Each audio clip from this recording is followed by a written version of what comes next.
వేసవి సమీపిస్తోన్న వేళ రాష్ట్రంలో తాగునీటికి ఇబ్బందులు కలగకుండా ప్రభుత్వం అప్రమత్తమైంది. రాష్ట్రంలోని రిజర్వాయర్లలో ఉన్న నీటి మట్టాలపై జిల్లాల కలెక్టర్లను అడిగి తెలుసుకుని పలు సూచనలు చేశారు సిఎస్ శాంతికుమారి. ఎట్టి పరిస్థితుల్లో తాగునీటికి ఇబ్బంది కలగవద్దని అధికారులకు సూచించారామె. గత సంవత్సరం మాదిరిగానే ఈ సంవత్సరం కూడా రాష్ట్రంలోని 3 ప్రధాన రిజర్వాయర్లలో సరిపడా నీటి లభ్యత ఉన్నందున ప్రస్తుత వేసవిలో తాగునీటికి ఏ విధమైన ఇబ్బందులు లేవని ప్రభుత్వం స్పష్టం చేసింది. రాష్ట్రంలో తాగునీటి సరఫరాపై జిల్లా కలెక్టర్లతో సీఎస్ వీడియో కాన్ఫరెన్స్ నిర్వహించి సమీక్ష జరిపారు.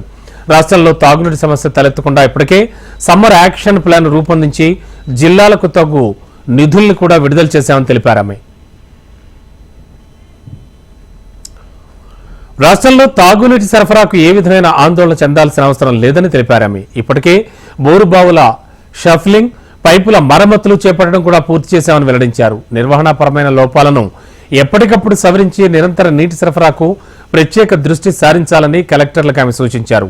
ప్రతిరోజు గ్రామాలు, పట్టణాల్లో తాగునీటి సరఫరాపై సంబంధిత క్షేత్రస్థాయి అధికారులు, నోడల్ అధికారులతో టెలికాన్ఫరెన్స్ నిర్వహించి సమీక్షించాలని శాంతికుమారి కలెక్టర్లకు సూచించారు.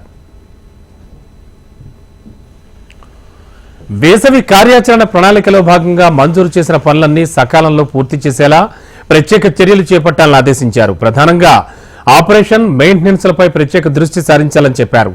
రాష్ట్రంలో ఈసారి లోటు వర్షపాతం ఉన్నా ఇక్కడి ప్రధాన జలాశయాలు ఎస్ఆర్ఎస్పీ, శ్రీపాద ఎల్లంపల్లి, నాగార్జున సాగర్లలో గత సంవత్సరం మాదిరిగానే నీటి మట్టాలు నిల్వ ఉన్నందున ఆందోళన అవసరం లేదన్నారు.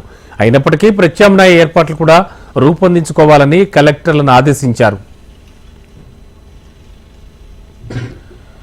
ఇక ఏప్రిల్ 2వ వారం అనంతరం రిజర్వాయర్ల నుంచి ఎమర్జెన్సీ పంపింగ్ చేపడతామని సీఎస్ తెలిపారు. హైదరాబాద్ మహానగర ప్రజలకు సరిపడా నీటి సరఫరా చేస్తున్నామని, అయితే కమర్షియల్ అవసరాల నిమిత్తం డిమాండ్ ఎక్కువగా ఉందని జలమండలి అధికారులు వెల్లడించారు.